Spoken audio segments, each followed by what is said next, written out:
살아계신 하나님 아버지, 감사와 찬송과 영광을 올려드립니다. 아멘. 오늘도 저희들의 생명을 연장시켜 주시고 복된 새날을 허락하시고 하나님의 은혜로 저희들의 발걸음을 하나님의 집으로, 주님의 몸된 교회로, 이 은혜의 보좌 앞으로 저희를 불러주시고 또 인도해 주시고 이끌어 주시고, 그래서 하나님 앞에 찬송하고 기도하며 말씀을 전하고 듣게 하시니 하나님 아버지 감사합니다.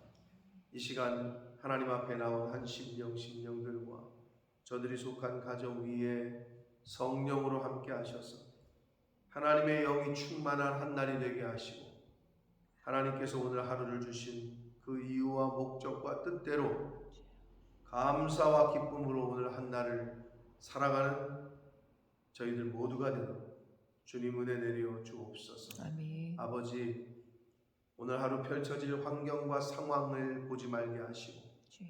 성령 하나님께서 우리와 동행하시고 함께 하시는 것으로 말미암아 기뻐하고 감사하는 오늘 한 날이 되도록 주님 은혜 내려 주옵소서. 아멘. 예수 그리스도 이름으로 축복하며 기도 올리옵나이다.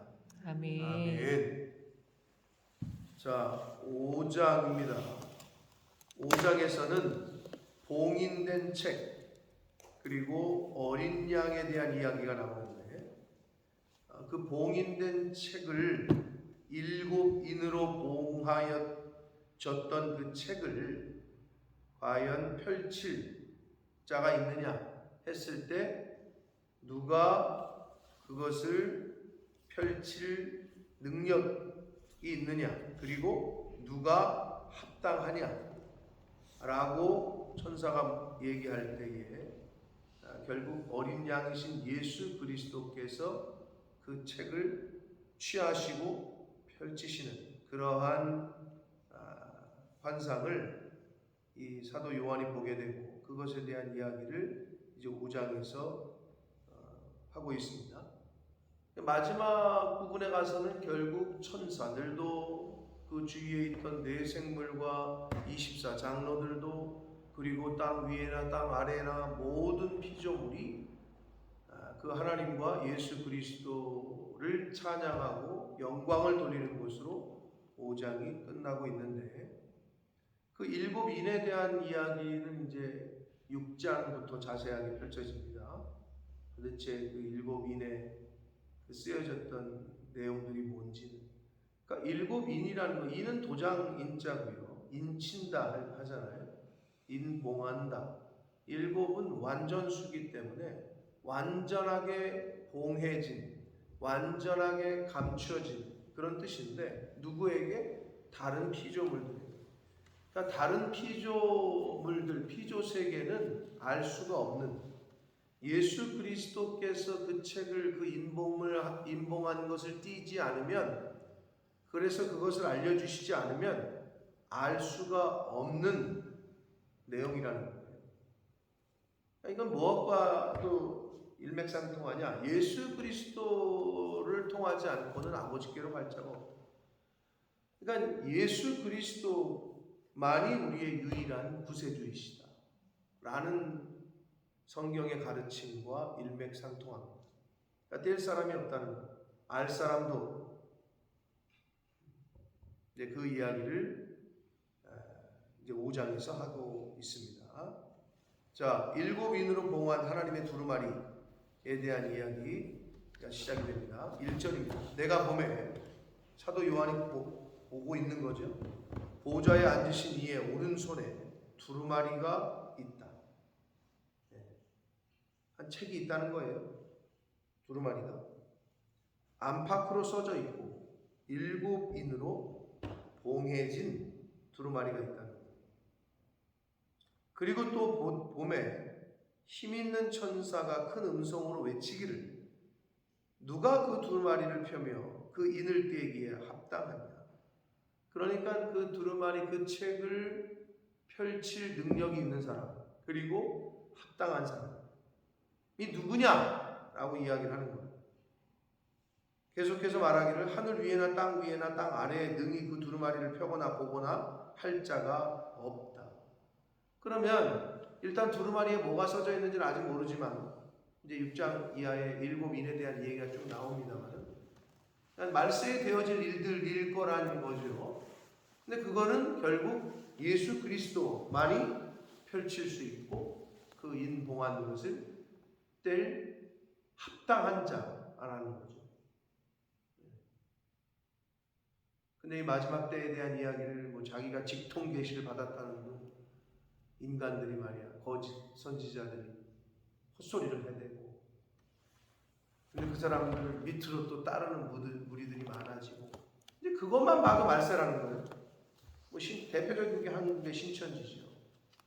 이만희 씨 거의 이제 하나님이 이제 부르시겠지만 곧 떠날 노인네 할아버지인데, 통일교 문선명 죽으면은 어떻게 해체될 줄 알았지만 또 여전히 계속해서 활동하고 있잖아요. 그러니까 예수님 재림하시는 그날까지는 이 세상에 거짓 선지자들은 계속해서 일어날 거고 계속해서 유지가 될 거예요. 그걸 이상히 여길 필요도 없어요, 사실은. 오직 그 두루마리를 펴고 그 이늘대기에 합당하신 분은 인간 세상에는 없다는 거예요. 그러자 그 두루마리를 펴거나 보거나 하기에 합당한 자가 보이지 아니한 것 때문에 사도 요한이 크게 울어요. 내가 크게 울었더니 5절 장로 중에 한 사람이 내게 말하되 울지 말라. 유대 지파의 사자 다윗의 뿌리가 이겼으니 예수 그리스도를 말하는 거죠. 그 두루마리와 7인을 떼실 것이다 라고 말씀합니다. 그러니까 유일하게 하나님의 책을 펼칠 수 있는 다윗의 뿌리, 즉 예수 그리스도, 다윗의 자손으로 오신 메시아 예수 그리스도를 의미합니다. 6절 내가 또 보니 보좌와 내 생물과 장로들 사이에 한 어린 양이 서 있는데 일찍이 죽임을 당한 것 같더라. 십자가에서 죽임을 당하셨었죠. 그에게 7뿔과 7눈이 있으니 이 눈들은 온 땅에 보내심을 받은 하나님의 7영이라.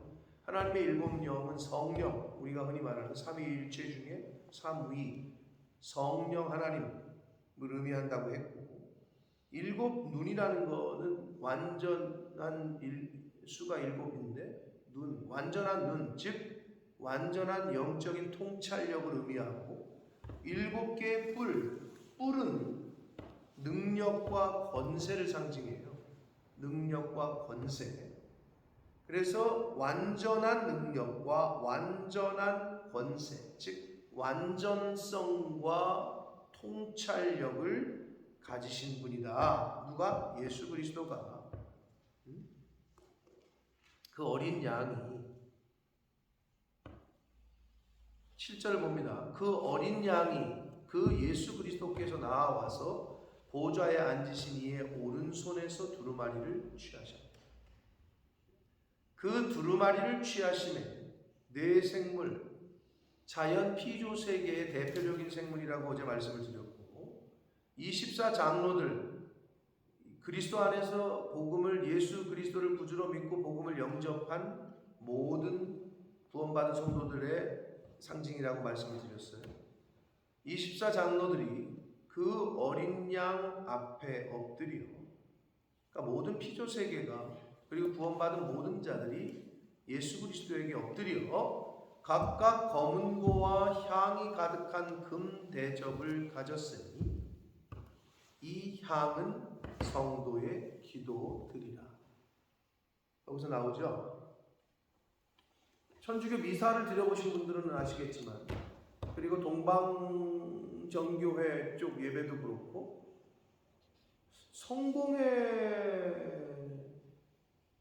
성공회는 좀 다른 것 같은데, 천주교의 향 피우죠. 천주교의 향 피운단 말이에요. 사제들 지나갈 때 이거 이렇게 들고 다니잖아요. 이렇게. 모르세요? 향 피워요. 그리고 사제들도 그 예식 가운데 향이든 향로 조그만 것들을 줄에 매달려가지고 이렇게 흔든다. 모르세요? 김경입장 아세요? 모르세요? 아시죠? 분명히 향을 피워요. 성공엔 내가 모르겠네. 동방정교회 당연히 향이 있어요. 근데 그럼 그 향이 상징하는 게 뭐라고요? 성도들의 기도라. 그래서 구약의 제사나 구약 성경에 나오는 제사나 거기에 향이 있기 때문에 그래서 천주교가 그 향 그대로 지금 따라오고 있는 거예요. 동방정교회도 그렇고. 근데 향은 열심히 피우는데 기도는 잘 안 하는 것 같아요. 근데 여기서 성경에서 말하는 게 뭐예요? 그 향은 성도들의 기도를 의미한다는 거죠. 기도. 그 향이 이렇게 올라가듯이, 하늘로 올라가듯이 연기처럼 이렇게 올라가잖아요. 그러니까 성도들의 기도가 그렇게 올라가는 것을 상징한다. 이 향은 성도들의 기도다. 그러니까 향은 제사 때, 즉 오늘날로 말하면 예배 때 빠져서는 안 되는 거예요. 그래서 그 형식이 천주교와 동방정교는 아직도 남아있는 건데 그걸 뭘 의미하냐? 예배 드릴 때, 하나님 앞에 예배 드릴 때 기도가 빠져서는 안 된다라는 걸 의미하는 거죠. 예배, 하나님 앞에 예배 드릴 때. 그래서 아무튼 그 형식이 그 구약에 있었던 제사 때 향 피운 것처럼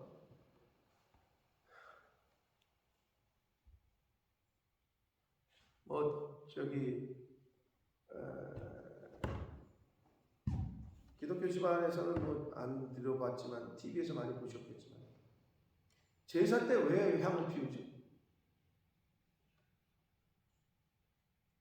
그리고 장례식장 가면 왜 향을 이렇게 꽂죠? 그 왜 꽂는 거 같으세요? 냄새 나지 말라고? 뭐 모기 쫓는 건가? 그건 아니잖아요. 그걸 불 붙여가지고 향 꽂잖아요. 초에다가 이렇게 해가지고 이렇게 꽂잖아요. 김경입장 제사 드려봤어요? 집에서 직접? 그 하죠. 그거 왜 한다고 배우셨어요? 가르쳐 주지 않아요, 어르신들이? 그건 모르시요? 얘기 안 가르쳐 줬어? 오른편에는 뭐지? 상황가? 육인가? 육고기가 오른편이요. 생선이 왼쪽인가? 뭐 그렇잖아요? 그런 게 있죠, 다 방법이. 아무데나 막 놓는 게 아니잖아. 그 향을 피운단 말이에요. 왜 그럴까? 그러니까 결국 자신들의 후손들의 마음을 담아서 올린다는 그런 의미인 거예요. 근데 그런 게 이제 우리나라 풍습에도 이렇게 젖어 있는 거죠. 향 피우는 건 어디서 알았대? 어디서 알기는 인류가 구약의 제사 때부터 계속 내려오던 거기 때문에 하는 거라고. 그런데 성경에 나와 있듯이 그 향은 성도들의 기도라는 거지. 그 향을 직접 피우는 게 중요한 게 아니라 교회에 와서 기도하고 하나님 앞에 기도를 올려드리고 예배 때 마음을 다해 하나님 앞에 기도하는 게 중요한 거지. 그건 안 하면서 향을 열심히 피운단 말이에요. 형식은 남아있는 거예요. 향은 성도들의 기도라고 분명히 말씀하십니다. 그러니까 우리가 하나님 앞에 올려드릴 거는 그 향이 아니라 우리의 기도다. 9절 봅니다. 그들이 새 노래를 불러 이르되, 노래는 노래인데 새 노래네. 새로 만든 노래? 그런 의미보다는 이 땅에서 육신으로 살 때의 육적인 삶으로 살 때의 그 마음으로 세상 노래가 아니라 영이 변해서 이제는 하나님의 사람으로 영이 노래하는 그런 노래를 의미하겠죠. 새로 만든 노래가 아니라 새 노래를 불러 이르되 두루마리를 가지시고 그 인봉을 떼기에 합당하시도다. 일찍이 죽임을 당하사 각 족속과 방언과 백성과 나라 가운데 사람들을 피로 사사 하나님께 드리시고. 여러분 왜 아시겠지만 지금도 여러분 성경에도 그렇게 돼 있겠지만 이게 가로 세로가 안 맞죠? 줄이 안 맞죠? 이게 세로죠. 가로 세로가 안 맞잖아요. 한 칸 이렇게 들어가 있잖아요. 스페이스가. 그죠? 성경을 안 피해서 뭐. 큐티책을 보고 계셔서. 그들이 새 노래를 불러 이르되, 그 다음에 두루마리를 시작할 때 한 칸 들어가 있죠. 들어가 있죠. 성경에 안 들어가 있어요? 아니, 자 여기서부터 시작이 됐으면 그 밑에도 여기서부터 시작했는데 이만큼 들어와 있잖아요. 들어와 있죠? 네. 들어가 있죠? 네네. 왜 들어가 있어요? 왜 줄을 못 맞췄을까? 왜 이걸 안 맞췄냐고, 이쪽 줄을. 왜 이렇게 들어가서 썼냐고, 그걸. 그게 무슨 의미냐?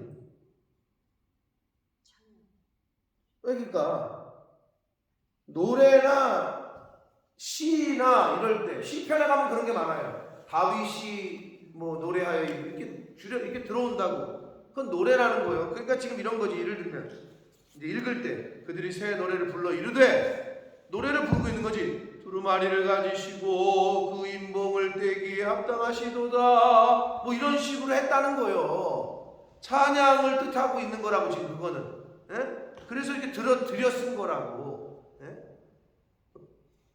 다른 성경에도 많이 있어요. 그건 상식적으로 여러분이 아셔야 되는 건데. 그래서 일찍이 죽임을 당하사 각 족속과 방언과 백성과 나라 가운데 사람을 피로 사서 하나님께 드리시고 그들로 우리 하나님 앞에서 나라와 제사장들을 삼으셨으니 그들이 땅에서 왕노릇하리라. 여기 이제 중요한 게 있는데, 자 예수 그리스도께서 합당하시다는 거예요. 왜? 일찍이 죽임을 당하사 각 족속과 방언과 백성과 나라 가운데에서 사람들을 피로 사서 하나님께 드리셨다. 하나님께서 명하신 십자가의 구원의 사역을 이루신 분. 그러니까 자격이 확실하다는 거예요. 그래서 족속과 방언과 백성과 나라, 이거는 모든 인류를 상징합니다. 뭐 피부색이라든지 무슨 뭐 인종이라든지 이런 거 상관없이 모든 인류 가운데에서 사람들을 피로 사서 그랬어요. 피값. 예수 그리스도께서 십자가에서 흘리신 보혈을 의미하는 거겠죠. 그 피로 사서 하나님께 드리셨다. 예수님께서는 피를 흘리셔서 한 영혼을 구원하셨는데, 우리는 피는 아니더라도 땀은 흘려야 되지 않을까요? 예수님께서는 생명을 내어주시면서까지 영혼을 구원하셨는데, 우리는 돈이라도 드려야 되지 않을까요?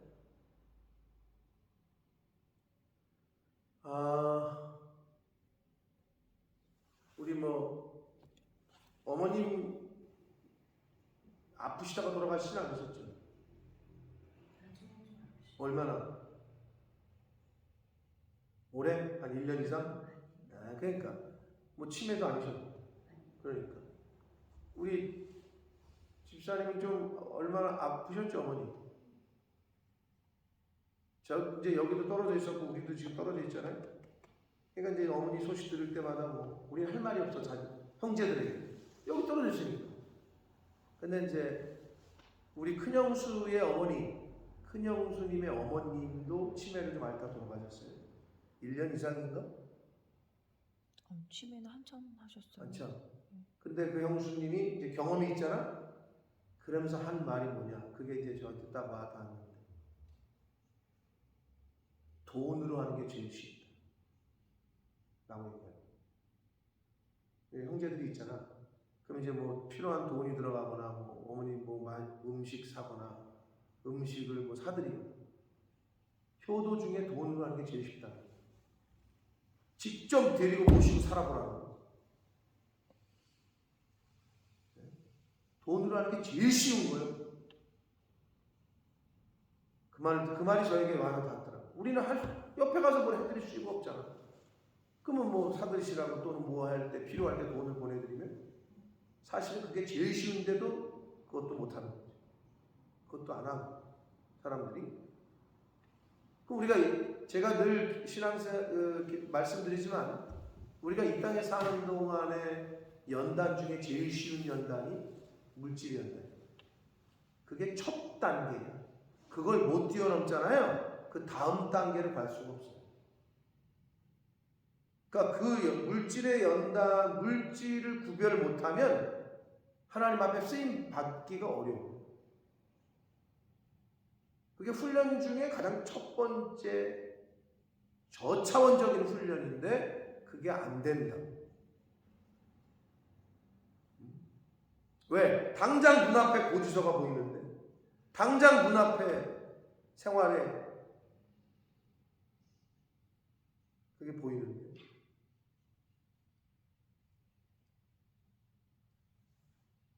이제 그때 이제 고민을 하는 거죠, 이 사람은.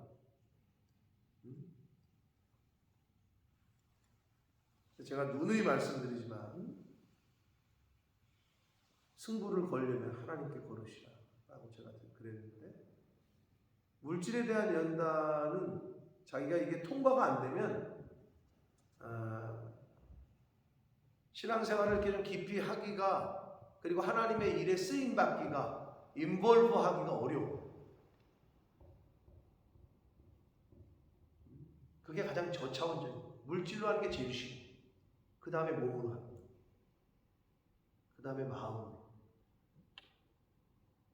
마음은 콩밭에 가 있고, 마음은 자기는 떨어져 있으니까 돈만 보내놓고, 이게 제일 편한 거지.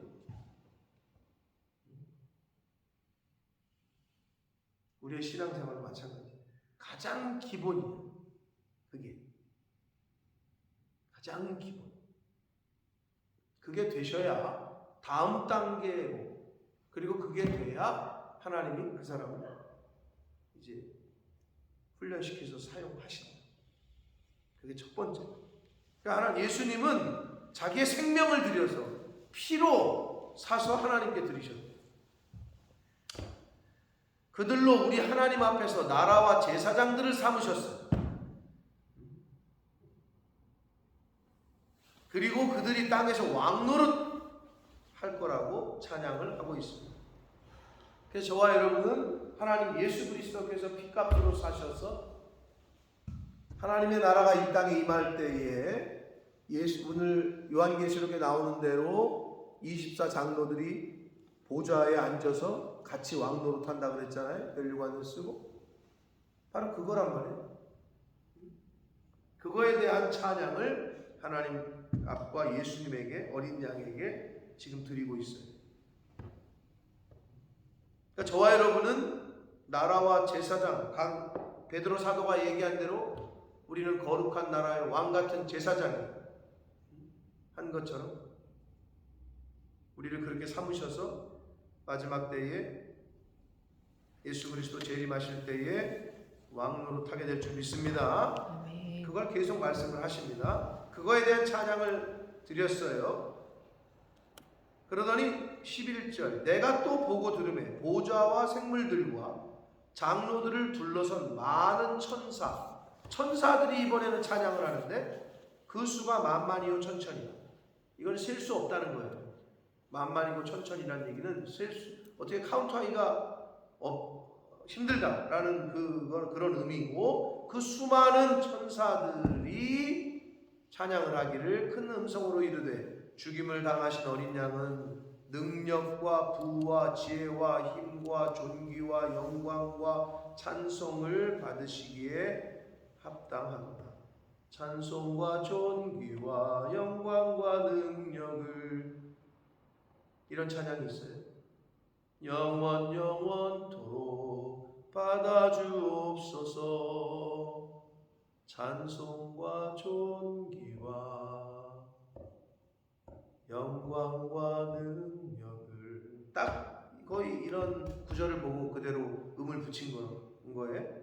그거를 찬송을 받으시기에, 영광과 존귀와 힘과 지혜와 능력을 받으시기에 합당하시다 라고 천사들이 찬양을 하자, 이번에는 내가 또 들으니 하늘 위에와 땅 위에와 땅 아래와 바다 위에와 또 가운데 모든 피조물, 그러니까 전 우주가 하나님 앞에 이제 영광을 돌리는 거예요. 보좌에 앉으신 이와 어린 양에게 찬송과 존귀와 영광과 능력을 세세토록 돌릴지어다. 구원하심이 보좌에 앉으신 우리 하나님과 어린 양께 있도다라는 찬양도 뭐 이런 구절들을 베이스로 해서 나온 거겠죠. 그러니까 천사와 그리고 구원받은 성도들과 모든 피조 세계가 두루마리 책을 펴고 임봉한 책을 떼기에 합당하신 예수 그리스도를 그리고 하나님을 찬양하고 있습니다. 내 생물이 이르되 아멘하고 장로들은 엎드려 경배하더라. 네, 참 하늘 보좌에 대한 천상 교회에 대한 지금 사도 요한이 경험한 거 본 거를 글로 쓰다 보니까 이제 이렇게 썼는데 잘 안 그려지지만 그럼에도 불구하고 느껴지는 건 있다. 하나님의 나라가 이 땅에 임할 때 성경에 기록된 요한계시록에 기록된 대로 마땅히 그대로 되어질 줄 믿습니다. 아멘. 여러분 인생은 힘들기도 하고 고난도 있지만 성경에서 우리에게 알려주시는 대로 사랑하기 때문에 고난을 주고 연단을 주고 징계를 하는 거고 왜? 잘 훈련시켜서 잘 다듬어서 하나님이 쓰시고 하나님의 이 일에 사용하시기 위해서. 사랑의 반대는 무관심이라고 하잖아요. 관심이 없으면 사랑하지 않으면 훈련을 왜 시키며 사랑하지 않는데 왜 연단을 주며 사랑하지 않는데 왜 징계를 하시겠어요? 그러니까 그런 과정들을 통해서 우리가 잘 다듬어지고 잘 성장해서 어제 말씀드린 대로 성령의 감동하심으로 즉 성령 말씀 안에서 말씀의 인도하심을 따라 사는 자로 하나님께서 우리를 세우시기 위해서 그렇게 하십니다. 그게 때로는 물질의 연단일 수 있고 그게 때로는 육신의 아픔일 수 있고 그게 때로는 자식들의 문제일 수도 있고 여러 가지로 다양한 모습으로 그러나 우리가 매일 기쁘게 순례의 길을 행하는 것은 주의 영이 함께함이라. 아멘. 하나님의 성령께서 우리와 함께 하시기 때문에 이 세상의 순례의 길을 매일 기쁘게 가는 거예요. 하나님이 나와 함께 하시기 때문에. 그게 이유예요.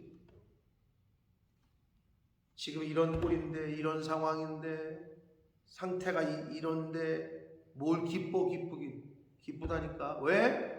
성령께서 하나님께서 우리와 함께 하시기 때문에 기쁠 수밖에 없다.